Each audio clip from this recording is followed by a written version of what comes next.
Fala pessoal, iniciando aí mais um fechamento de mercado. Hoje, dia 18 de julho, uma quinta-feira de sangue nos nossos mercados e é o que a gente vai ver hoje, tá? Então, muita atenção que tem aí bastante ativa a pedido de vocês e de fato uma quinta-feira muito movimentada, não só aqui, como nos mercados lá fora também, beleza? Lembrando que não esquece aí de ajudar o meu trabalho desse lado, só deixar um like, tá pessoal? É de graça, só clicar no joinha aí que ajuda o YouTube a entregar esse conteúdo para mais pessoas, tendo em vista que ele entende que quanto mais pessoas assistem e curtem o vídeo, se de fato curtirem, né, tem que deixar isso claro, ele acaba recomendando isso para mais pessoas e é de graça, é a maneira que vocês conseguem me ajudar, beleza?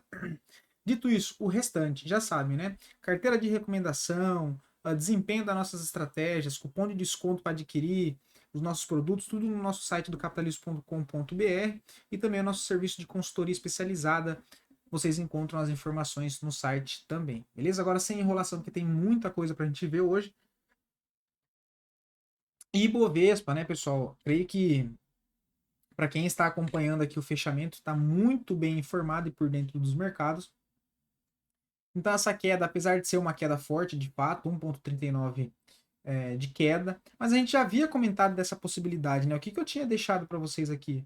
Que estava continuando a movimentação de alta, ele tinha se aproximado de um nível de resistência esse, que foi o ponto inicial de toda essa queda aqui anterior, e que agora valeria ficar bem atento nessa região que poderia entrar uma correção, seja ela uma correção no tempo, que é uma correção lateral, que a gente comentou, e a possibilidade de uma correção contra a tendência, tanto que nós temos aqui já a Fibonacci para nos ajudar nesse ponto de correção e para mapear os pontos, né? Possibilidade seguindo aqui o contexto de FIBO, o primeiro ponto de suporte que teremos não, né? Que é a possibilidade de ir no 125 e 200 mil pontos, tá? Claro, considerando entre topo e fundo dessa última movimentação forte de alta. Só que, lembra que tem aqui a resistência, que agora passa a funcionar como suporte, que é essa resistência da LTB, né? O preço rompeu ela, era uma resistência, agora ele passa a ser um suporte. Então tem um suporte aqui na faixa dos 126.800, mas assim, foi um fechamento bem feio, tá? Um engolfo de baixa. Geralmente isso aqui antecede uma correção que a gente chama uma correção ampla, tá? Se a gente coloca aqui as médias, média móvel de 9 virou para baixo, então tecnicamente tem um 9,1 de venda no nosso Ibovespa. E o ponto ainda que eu acho que é chave aqui nessa movimentação, siga acreditando que é nessa região aqui entre os 125 e 123 mil pontos, tá? Inclusive em confluência com média móvel de 200 aqui próximo dessa região de 125 mil pontos e também ponto de FIBO, ok? Então, bastante cuidado. Quem estava com os stops ajustados provavelmente foi estopado no dia de hoje e faz parte, né? Ontem a gente tinha comentado do dólar também, da possibilidade do pivô, né? Hoje ele já abriu aí arrebentando para cima, uma alta de 1,55, né? Então uma alta forte do dólar, possibilidade de voltar a testar o topo anterior nos 5.700, o que seria dólar a 5,70. Isso mesmo, meus amigos, dólar a 5,70, né? Ai, ai. Partindo para os mercados lá fora, mais uma queda forte do S&P 500 que a gente também conseguiu mapear bem e alertar, dado que última movimentação de alta foi uma movimentação de alta com baixo volume comprador e volume vendedor dentro de uma região de topo, pavio, depois o gap. A gente já havia comentado sobre essa possibilidade, né? Não do gap, mas de haver também uma correção.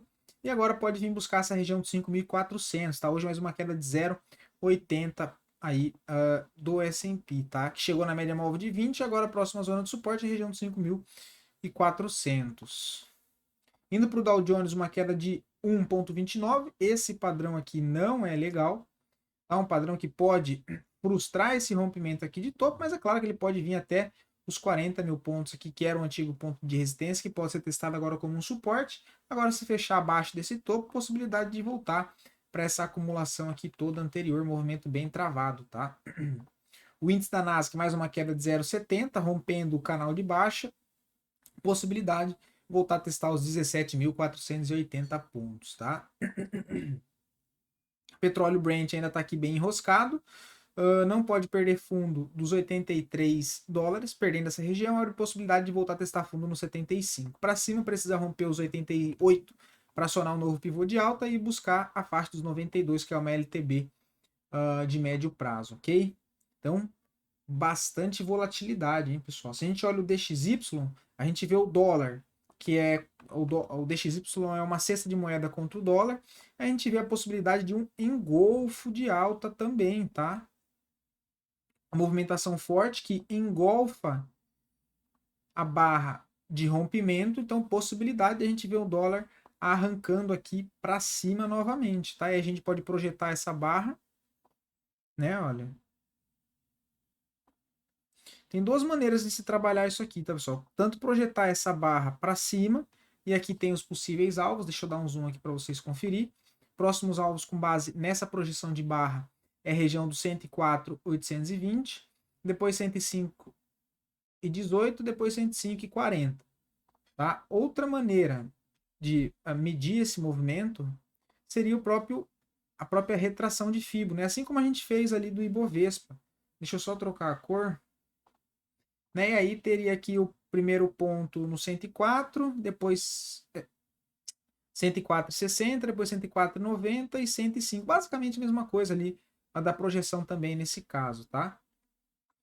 Mas que ele pode sim frustrar o rompimento desse fundo e voltar a negociar acima da faixa dos 104, 105 dólares.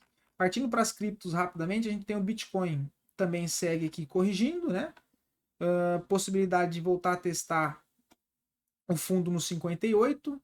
O Ethereum também tentou armar um pivô de alta que não conseguiu, né? Mesmo que fizesse o pivô, ainda teria aqui os 3.800, que é da resistência que precisaria romper. Tá? A possibilidade de ficar enroscado entre essa região, quem sabe voltar a testar os 2.800, e como eu sempre digo, essas quedas de curto prazo, gosto bastante de poder acumular mais, porque são dois ativos que eu entendo ser muito interessante para ter em carteira de médio e longo prazo. Tá? Então, apesar das compras fracionadas, toda e qualquer movimentação brusca de baixa eu aproveito para acumular ainda mais, ok?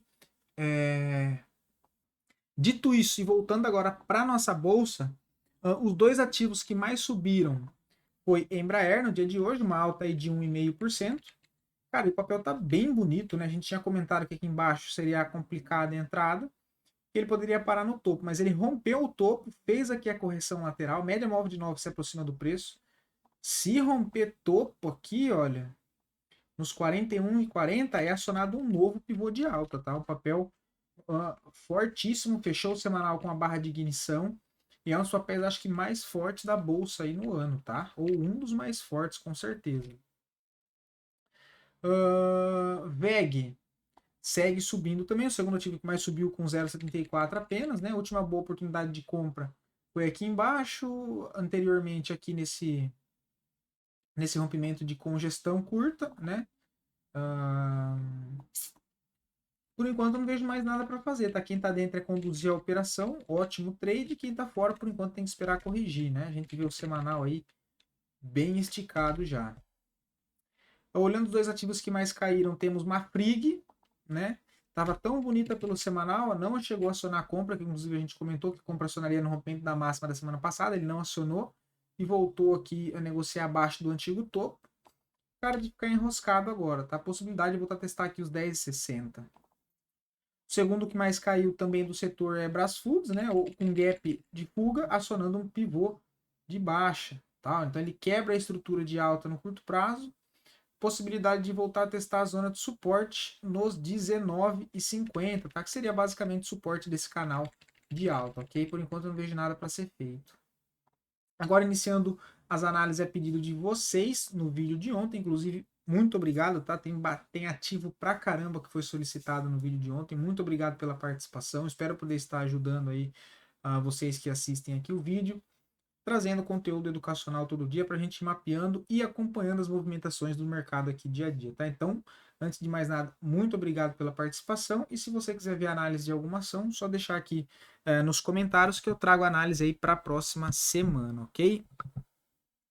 Dito isso, a Nvidia no semanal está corrigindo, tá?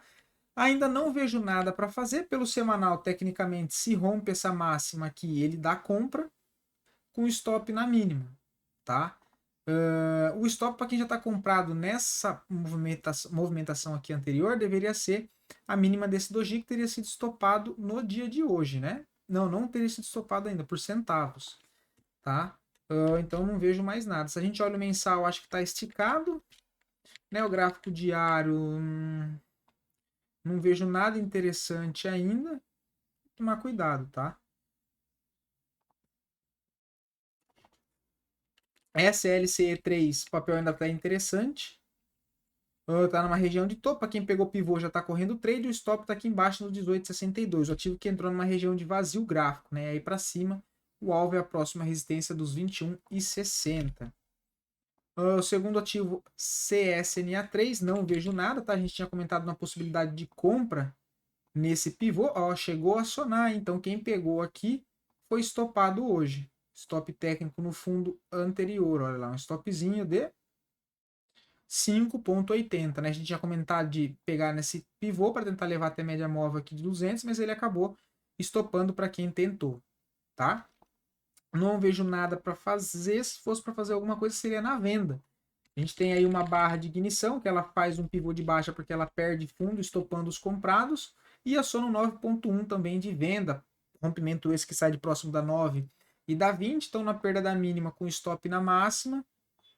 Vejo a possibilidade de venda para tentar carregar até o fundo dos 11,80, tá? E no semanal já acionou a venda, né? Trade de correção, olha lá. Ó.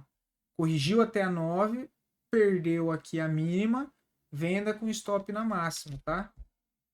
Então agora virou para venda. GMAT 3, cara, tava bonito, olha. Se ela rompesse aqui, ó, ia ser um pivô de alta e rompimento de LTB também, mas acabou perdendo força junto com 90% do mercado, se não 100%, né? Poucos papéis que ficaram levemente positivos. Possibilidade de ficar enroscada aqui agora, tá? Próximo suporte é o 6,77. Depois tem uma LTA passando aqui no 6,55, mas por enquanto não vejo nada para ser feito. Kepler 3, que também rompeu, já acionou o pivô de alta, já está correndo trade, né? A gente comentou da possibilidade de entrada aqui nessa região, com o stop aqui embaixo, tá? Ainda está correndo, o papel segue acima aqui das médias móveis de 9. E agora é só aguardar, tá? O papel já está trabalhando num pivô de alta ali no gráfico diário, falta entrar volume comprador. E Duque, a gente tinha comentado de Duque aqui embaixo, né? Olha, que não teria pegado a compra porque o papel abriu com um gap no dia seguinte, né? Uma pena porque ele chegou a andar aí 10% e agora cortou aqui o fundo prévio, olha lá. E fechou abaixo, confirmado um pivôzinho de baixa, tá? Veja a possibilidade de voltar a fechar gap, esse leve gap que tem aqui, nos 11,15 e depois, quem sabe, testar fundo nos 10,40, tá? Se a gente olha pelo semanal, tecnicamente ainda não acionou a venda, né? Na venda do semanal, acionado na perda da mínima dessa barra da semana retrasada, tá? Olha, ele ainda não perdeu, né? Vamos ver aqui a mínima, 11,37. E a mínima aqui, 11,41. Então, 11,36. Olha a cabeção, já esqueceu. É, 11,36. Possibilidade de venda para tentar levar até o fundo nos 10,30. É, pessoal. Azedou o caldo. Soja 3, não vejo nada. Papel em processo aqui de... Cara, papel complicado, tá? Perdeu, ó, no semanal fica mais claro. Perdeu uma LTA, voltou a fazer um pullback, cara de bandeira de baixa, tá? Olha. Cara de bandeira de baixa no semanal. Alinhado a um pullback de correção até média móvel de 20 de 9. Então, tecnicamente, um movimento bem bonito. E, pelo semanal, aciona a venda na perda da mínima da semana retrasada em 15,05. O stop na máxima em 15,87. Tentar levar até o fundo, seriam 6%, mais a projeção desse papel, se a gente fosse projetar com base nesse mastro da bandeira. Deixa eu até tirar esse... Deixa eu tirar essa LTA. Se a gente pega para projetar esse mastro para baixo, próximo alvo, que dá em confluência, basicamente, a gente já tinha anotado aqui o suporte dos 11,50, tá? Home 3 não vejo nada, papel tá fraco, tendência de baixa principal, não vejo nada, tá? Possibilidade de voltar a testar aqui fundo nos 9,85, o que anularia totalmente esse viés mais negativo, seria um rompimento desse topo aqui, olha, dos 11,22, tá? Mas por enquanto não é o mais provável, né? Ó, deixou uma barra de... Ih, essa barrinha aqui vendedora, rapaz... Se perde a mínima aqui, chama até uma venda, tá? Não faria, mas chama uma venda.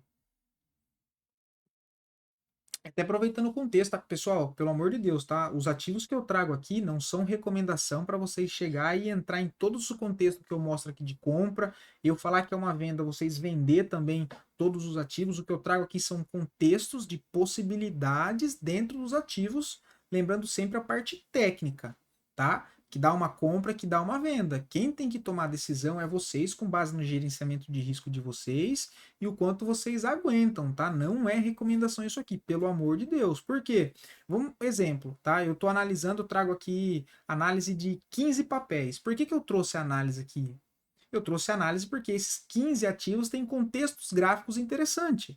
Seja contexto de compra ou contexto de venda, mas de forma educacional, comentando um pivô, quais são os contextos para olhar dentro da análise. Isso vale muito mais do que pegar e, ele comentou do ativo X, ir lá e comprar. Tá? É para vocês entendam o contexto da análise, para vocês encaixarem isso no seu dia a dia e dentro do racional de vocês poder ajudar.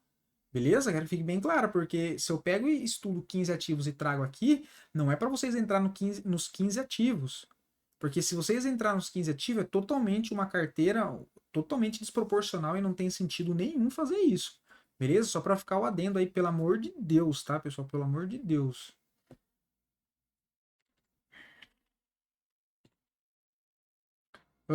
Vamos 3. Também não vejo nada. Fazendo pullback. Gráfico semanal, possibilidade de topo. Por enquanto, eu não vejo nada, tá? Não vejo nada. Deixar corrigir.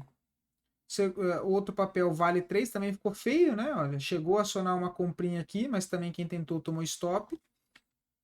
E feio, o papel voltou para congestão de médio prazo. Possibilidade de voltar a testar fundo lá no 59 agora, tá? Não faria nada. Transpaulista também nada, tá? Deixa eu tirar as médias. Aqui tá numa consolidação de range amplo.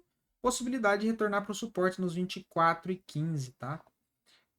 Isso aqui, não, isso aqui já estava aqui. Beleza? Então, bom, pessoal, espero poder ter ajudado vocês a leitura do dia a dia. Como eu disse, não é recomendação que eu trago aqui, é na intenção de ajudar vocês a fazerem uma leitura técnica, para que os contextos que eu traga aqui para vocês, vocês consigam analisar ali durante o dia ou quando estiver fazendo alguma análise e lembrar, putz, eu lembro que eu sei que quando rompe um topo, não compensa eu entrar desesperado se esse rompimento saiu muito de próximo das médias, é mais fácil eu esperar uma correção.